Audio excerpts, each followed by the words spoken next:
இனிய காலை வணக்கம். இன்று போதைப்பொருள் பாவனை விடயம் பற்றி விழிப்புணர்வை ஏற்படுத்துவதுடன் நம்முடன் இணைந்திருப்பவர் டாக்டர் எஸ் குமுதினி அவர்கள். டாக்டர் குமுதினி அவர்களை வரவேற்பதில் மிக்க மகிழ்ச்சியடையேன். வருகவென்று வரவேற்கின்றேன். மிக்க நன்றி. இந்த முக்கியமான விடயத்தை மக்களுடன் உரையாடும் வாய்ப்பை வழங்கியதற்காக மிக்க மகிழ்ச்சி அடைகின்றேன். போதைப்பொருள் பாவனை என்றால் என்ன? போதைப்பொருள் பாவனை என்பது உடலையும் மனதையும் பாதிக்கும் போதை தன்மை கொண்ட பொருட்களை மருத்துவ தேவை அன்றி பயன்படுத்துதல் அல்லது தவறான முறையில் பயன்படுத்துவது ஆகும். ஆரம்பத்தில் அது ஒரு முயற்சி அல்லது ஒரு வேடிக்கையாக தோன்றினாலும் அது பின்னர் ஒரு பழக்கமாக மாறி அதன் பின்னர் அடிமைத்தனமாக மாறிவிடுகின்றது. போதைப்பொருள் பாவனை உலகளாவ ரீதியில் எந்த அளவுக்கு உள்ளது என்பதை விளக்க முடியுமா? ஆம், இது உலக நாடுகள் அனைத்தும் எதிர்கொள்ளும் மிகப்பெரிய பொது சுகாதார சவால்களில் ஒன்றாகும். ஒவ்வொரு ஆண்டும் கோடிக்கணக்கான மக்கள் போதைப் பொருட்களை பயன்படுத்துகின்றனர். அவர்களில் பலர் போதைப்பொருள் அடிமைத்தனத்தால் பாதிக்கப்பட்டு உடல் நலம், மனநலம், குடும்ப வாழ்க்கை மற்றும் சமூக வாழ்வை இழக்கின்றனர் என்பதுதான் உண்மையாகும். இலங்கையில் போதைப்பொருள் பாவனை பற்றி தற்போதைய நிலைமை என்ன?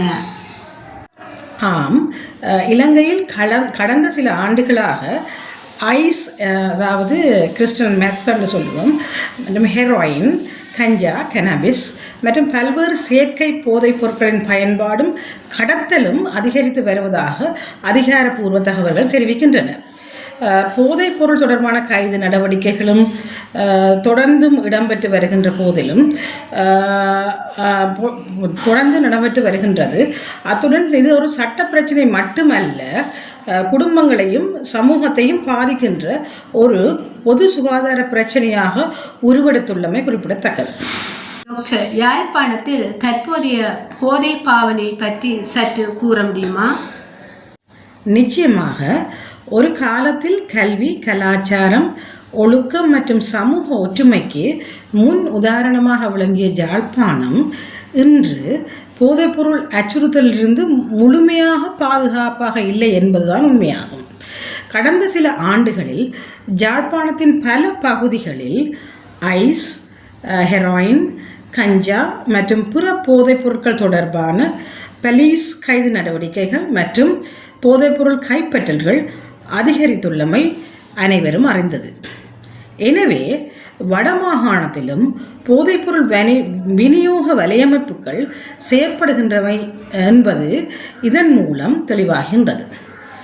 மிகவும் கவலைக்குரிய விடயம் என்னவென்றால், சில சம்பவங்களில் பாடசாலை செல்லும் மாணவர்கள், உயர்கல்வி மாணவர்கள் மற்றும் வேலை தேடும் இளைஞர்கள் இந்த சுழற்சியில்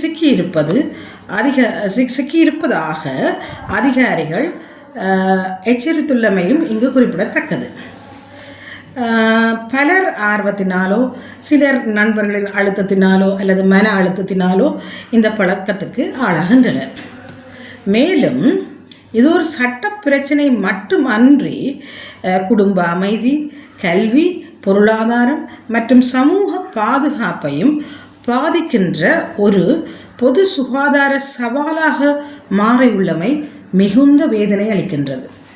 யாழ்ப்பாணத்தை போதையற்ற சமூகமாக உருவாக்க நாம் என்ன செய்ய வேண்டும்?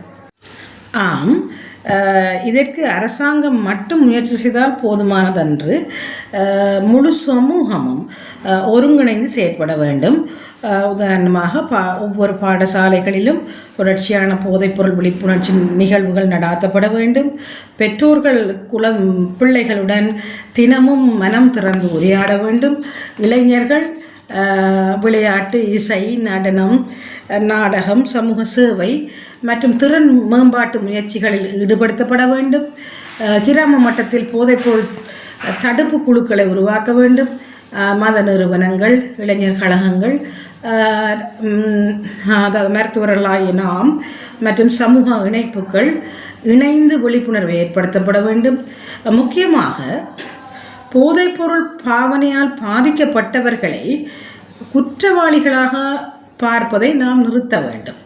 அவர்களுக்குரிய மருத்துவ சிகிச்சை, உளவியல் ஆலோசனை மற்றும் மறுவாழ்வு சேவைகளை அன்புடன் வழங்க வேண்டும். இறுதியாக, சந்தேகத்துக்கிடமான போதைப்பொருள் விற்பனை அல்லது கடத்தல் தொடர்பான தகவல்களை உடனடியாக போலீஸிற்கு அல்லது சம்பந்தப்பட்ட அதிகாரிகளுக்கு அறிவிக்க வேண்டும். டாக்டர், இன்றைய சமுதாயம் ஏன் போதைப்பொருளுக்கு அடிமையாகின்றார்கள்? ஆம், இதற்கு பல காரணங்கள் உள்ளன. பிரதானமாக குறிப்பிட்டால் நண்பர்களின் அழுத்தம், ஆர்வக்கோளாறு, குடும்ப பிரச்சனைகள், மன அழுத்தம், வேலைவாய்ப்பின்மை, சமூக ஊடகங்களின் தவறான பாவனைகள், இவற்றுக்கு மேலாக விழிப்புணர்வு அற்ற தன்மை இந்த போதை பாவனையை நோக்கி இளைஞர்களை நோக்கி நகர வைக்கின்றது. டாக்டர், பெற்றோர்கள் என்னென்ன அறிகுறிகளை கவனிக்க வேண்டும்?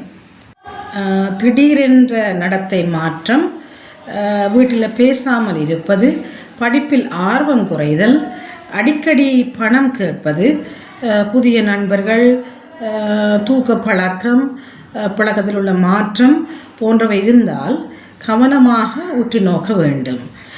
இவ்வாறான சூழ்நிலையில் பிள்ளைகளை திட்டுவதற்கு பதிலாக அவர்களுடன் அமைதியாக உரையாட வேண்டும்.